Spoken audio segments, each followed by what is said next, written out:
swing back and run in the corner sun. It's breakfast with Bob. We're gonna get some bad boys, bad boys. What you gonna do? What you gonna do when they come for you? Bad boys, bad boys. What you gonna do? What you gonna do when they come for you? Bad boys, bad boys. Pacho Man, everybody.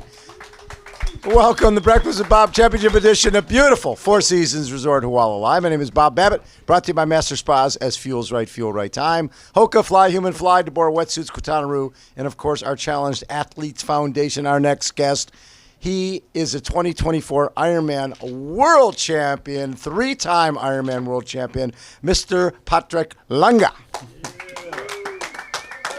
Sort of getting there. You look like you got beat up in an alley, by the way. Yeah, I did. I got stung by a jellyfish, and yeah, it hurts a little bit, but it's worth the pain. It's worth the pain. But it sounds like all the jellyfish got together and were like, okay, October 26th, we're going to meet right at the shore here. And when those idiots come jumping in the water, we're just going to sting the crap out of them. Yeah, but a lot of athletes got stung. Yeah. It's a funny situation at the start line, actually, because we lined up and...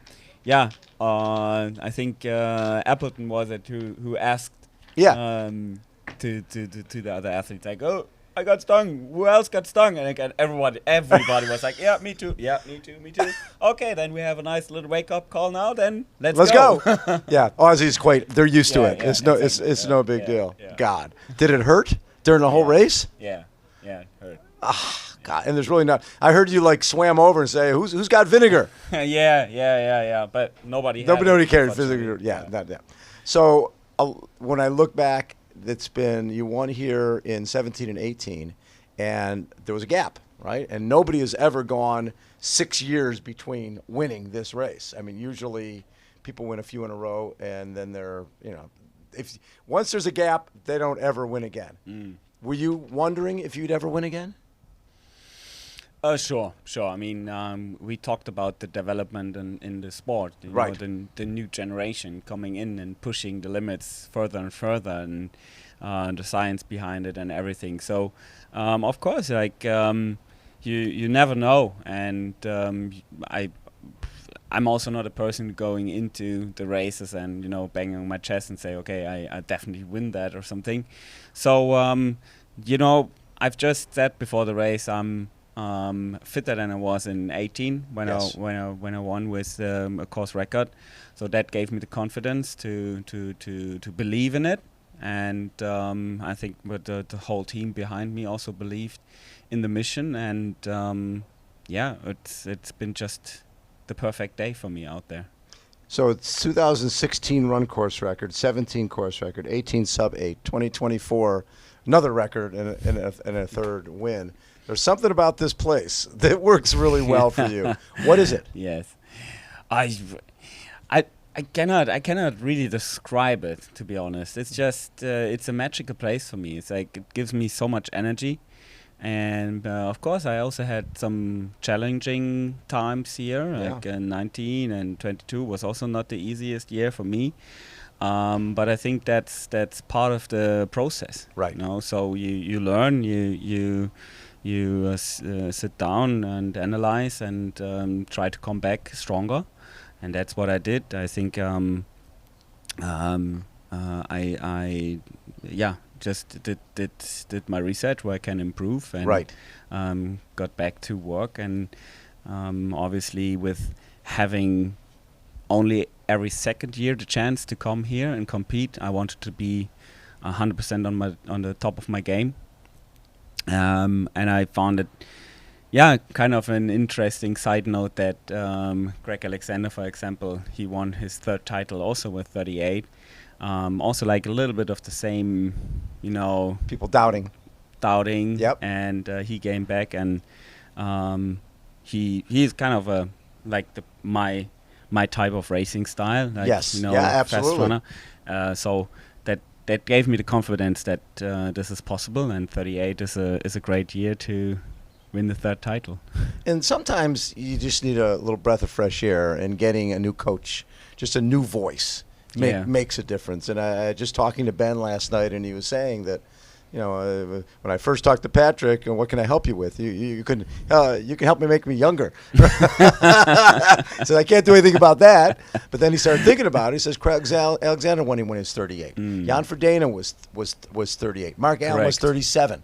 So age is a number when it comes here, and it not necessarily defines who you are and what you can do. 100%. And having been basically affirm that hey, forget about the number. Let's look at these other numbers. How can we make it better? When I watched you come out of the water, especially if we he's coaching so many great athletes like.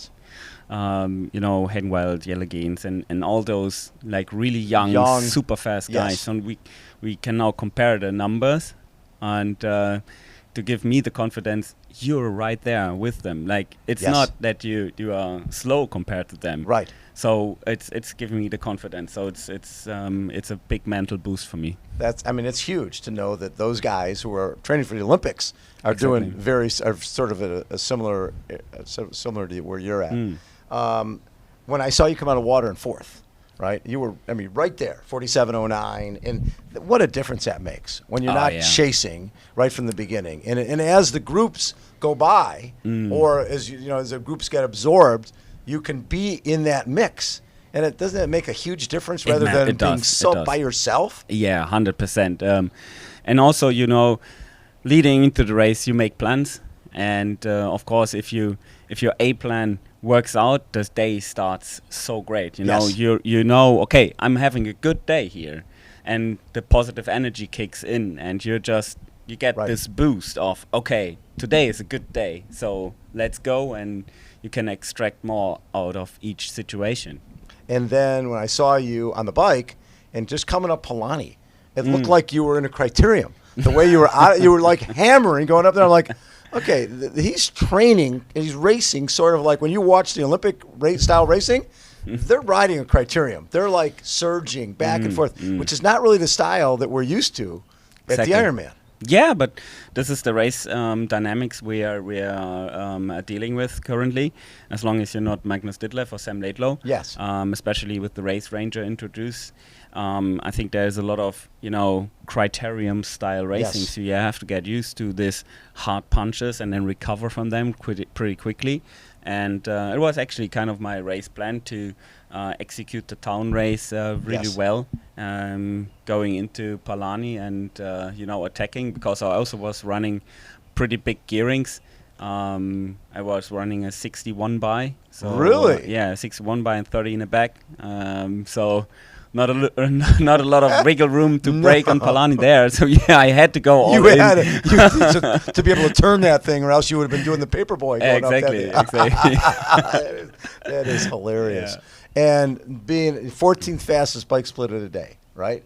That's, if somebody said before the race, Patrick's going to be fourth out of the water and have the 14th fastest bike split, people would have been like, he's going to be in great position off the bike. Yes. When you come off the bike and you're, a little over 9 minutes back, and you were, and what was fascinating about it, not only just 9 minutes back, the top three, Magnus was in 7th, Rudy was in 8th, and you were in 11th. Oh, yeah. Right? Okay. Yeah. Cool. And so you were 9:06 down off the bike. Okay. And so now you're thinking 9:06 isn't that bad. Not for a marathon in that heat. You're probably thinking, I'm not in a bad position. Yeah, I'm right where I need to be. Yeah.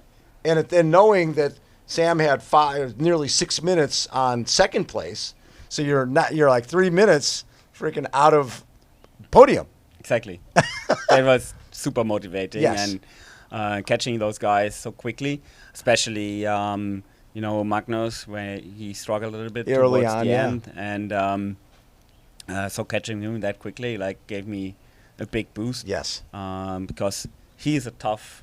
He is tough. Well, and what I loved about the way he raced is he's literally like, he had early on in his career, he had problem in heat. And so when he was at Miami this year, he was behind off the bike and he iced up and he went through the 8-stage, and then all of a sudden here he's passing Alistair Brownlee, and he's like, perfect race. So he did the same thing this time. Yeah. Where normally he would have been first, second, third off the bike. Now he's 7th.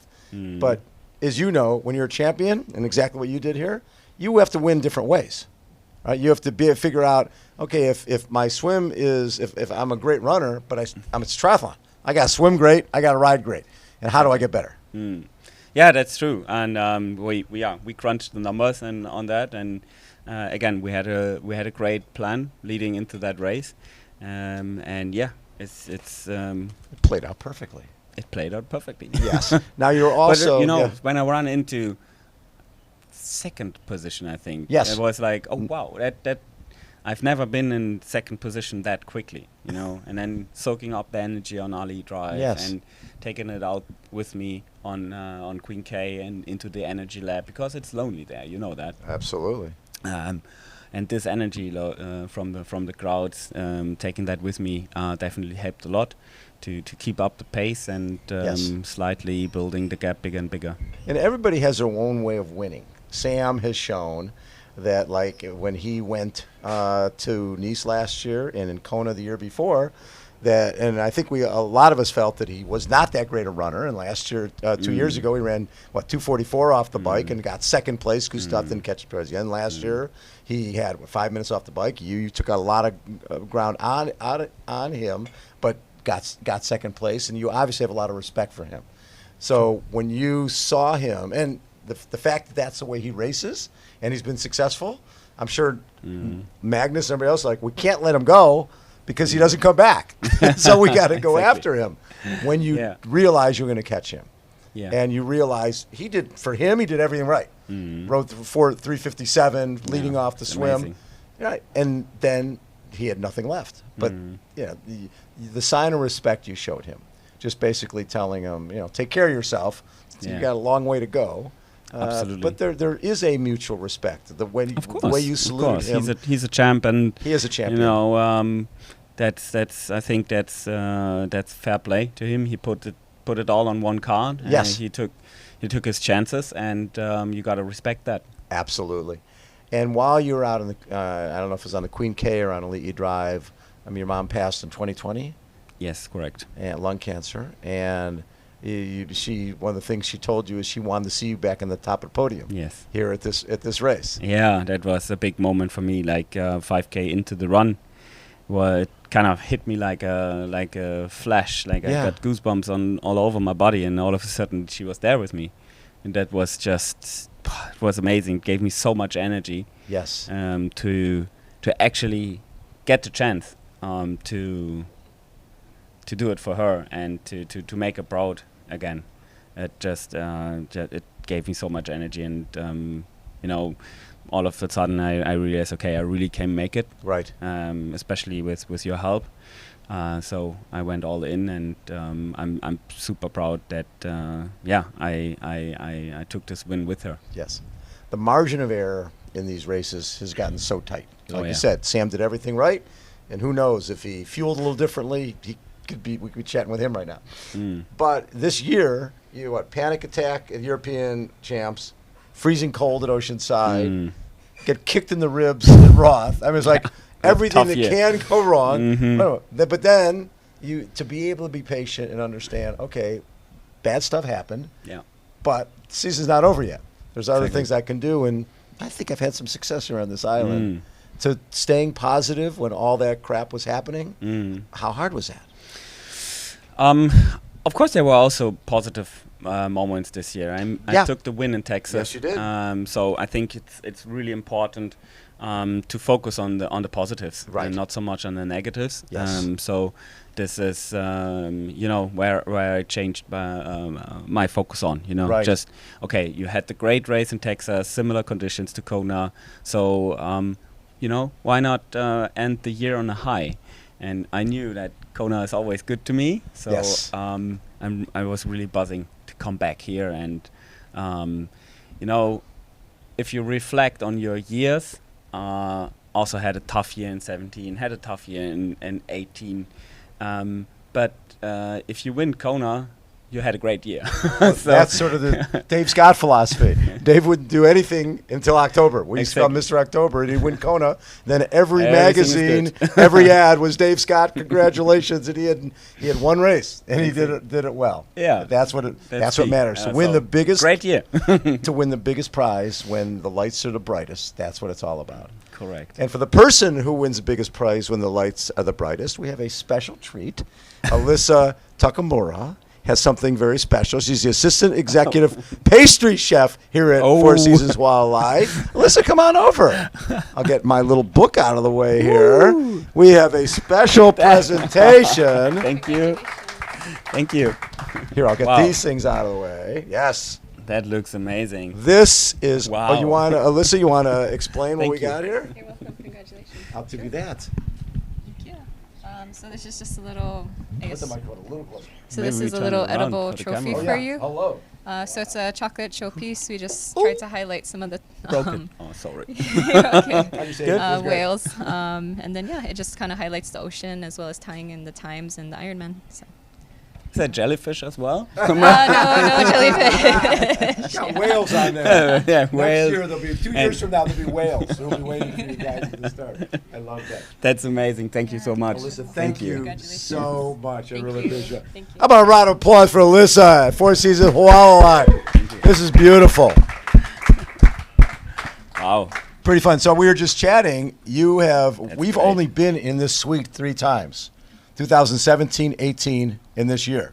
Mm-hmm. I think they're renaming it the Patrick Lange Suite because you come here and win every time we're here in this location.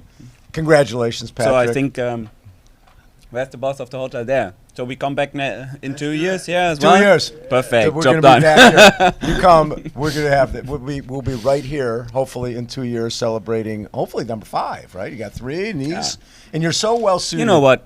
That's like you just enjoy it all. Yeah, I have to. I really want to embrace the moment now. Exactly. It's been a privilege. My whole Ironman journey. Yes. It's been just amazing, and I think everything that comes now is icing on the cake. Yeah, sprinkles.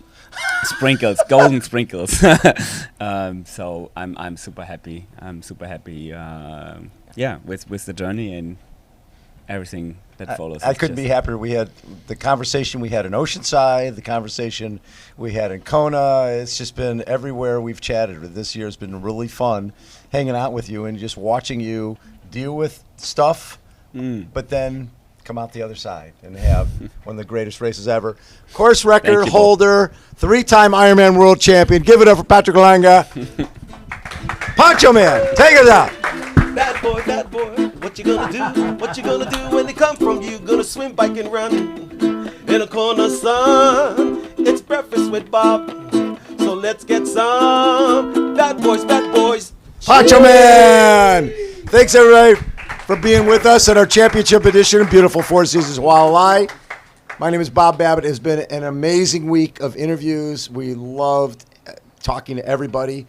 Out of the 16 people who finished top 16, 15 were on our show. So I think we did a pretty good job in knowing the right guys who are going to come here and win this. For our entire team, thank you, everybody, for watching. See you next time.